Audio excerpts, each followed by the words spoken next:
வணக்கம். ஓரோ சமையலுக்கு உங்களை அன்புடன் வரவேற்கிறோம். நான் இன்றைக்கி என்ன பார்க்க போகிறேன்னா, ராகி பிஸ்கெட் தாங்க.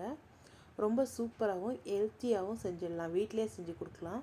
நம்ம குழந்தைக்கு நம்ம கையால் செஞ்சு கொடுக்கும்போது ஒரு தனி சந்தோஷம் வரும்.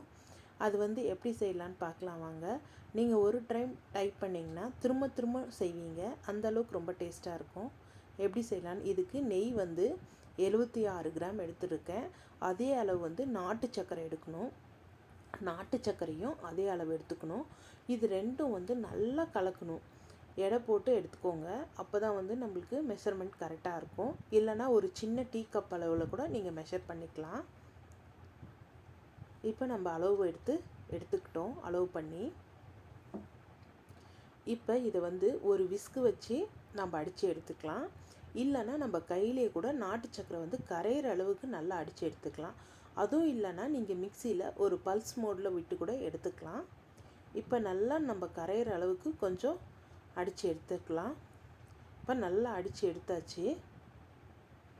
நல்லா நாட்டு சர்க்கரையும் கரைஞ்சிருச்சு. நாட்டு சர்க்கரை இல்லைனா நீங்கள் வெல்லம் கூட சேர்த்துக்கலாம், சுகரும் சேர்த்துக்கலாம். ஹெல்த்தியான ரெசிபின்றதுனால நாட்டு சர்க்கரை சேர்த்துருக்கேன். இப்போ ராகி மாவு 200 கிராம் எடுத்துக்கிறேன். ராகி மாவில் ஒரு 20 கிராம் அளவுக்கு கோதுமை மாவு சேர்த்துக்கலாம். ஒரு பைண்டிங் ஏஜென்ட்டுக்காக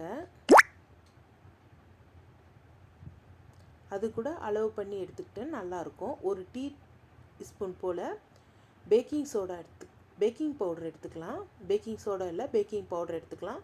அப்போ தான் நல்லா கிறிஸ்பியாக இருக்கும். நாங்கள் இதை ஃபஸ்ட் டைம் செஞ்சோம். ஆனால் ரொம்ப சூப்பராகவும் எம்மியாகவும் இருந்தது. எங்கள் வீட்டு குழந்தைங்க எல்லாமே ரொம்ப இஷ்டப்பட்டு சாப்பிட்டாங்க. இப்போ நம்ம கலந்து வச்சுருக்கிற நெய்யும் நாட்டு சர்க்கரையிலையும் சேர்த்து கலந்துக்கலாம். ஃபஸ்ட்டு நம்ம கையில் நல்லா கலந்து விட்டுட்டு அப்புறமா கொஞ்சம் வெண்ணிலா எசன்ஸு ஒரு 4-5 சொட்டு தான். இந்த மாதிரி நல்லா கலந்ததுக்கப்புறம் 3 டேபிள் ஸ்பூன் போல் பால் சேர்த்துக்கிறேன்.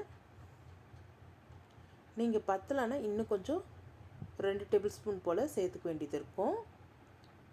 இந்த 3 டேபிள் ஸ்பூன் பால் சேர்த்ததுக்கப்புறம் நல்லா பிசைஞ்சு எடுத்துக்கலாம். பிசைஞ்சிட்டு உண்டை வரதா செக் பண்ணிக்கோங்க. இந்த மாதிரி வந்த உடனே வடையுது, அதனால் இன்னும் ஒரு 2 டேபிள் ஸ்பூனு நான் சேர்த்துட்டு நல்லா பிசைஞ்சு எடுத்துக்கிட்டேன். இந்த பதத்துக்கு வந்ததுக்கப்புறமா நம்ம கொஞ்சம் உண்டை பிடிச்சிட்டு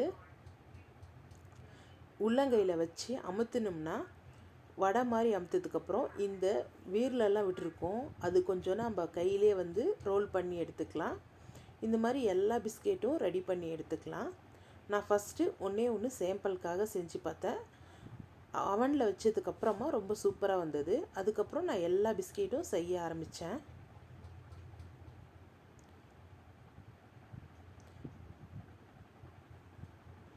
இது 180 டிகிரி ஃப்ரீ ஹீட் பண்ணிட்டதுக்கப்புறமா 20 மினிட்ஸ் வைக்கணும். ஃபஸ்ட்டு ஒன்று செஞ்சோம், அதுக்கப்புறம் எல்லா பிஸ்கெட்டும் செஞ்சோம். ரொம்ப சூப்பராகவும் டேஸ்ட்டாகவும் இருந்தது. எங்கள் வீட்டு பசங்க ரொம்ப இஷ்டப்பட்டு சாப்பிட்டாங்க. உங்கள் வீட்டில் அவன் இல்லைன்னா ஒரு வானலியில் 1 நிமிஷம் ஹை ஃப்ளேம் வச்சுட்டு ஒரு ரிங்கு போட்டுக்கோங்க. ரிங் வச்சதுக்கப்புறமா 5 நிமிஷம் சிம் பண்ணிவிட்டு நல்லா சூடானதுக்கப்புறம் அதில் வச்சு எடுத்திங்கன்னா நம்மளுக்கு சூப்பரான பிஸ்கெட் ரெடி ஆயிடுச்சு. இது ரெடி ஆனதுக்கப்புறமா ரொம்ப சூப்பராக டேஸ்ட்டாக இருந்தது. இந்த வீடியோ உங்களுக்கு பிடிச்சிருந்தா லைக் பண்ணுங்கள், ஷேர் பண்ணுங்கள், கமெண்ட் பண்ணுங்கள், சப்ஸ்கிரைப் பண்ணுங்கள்.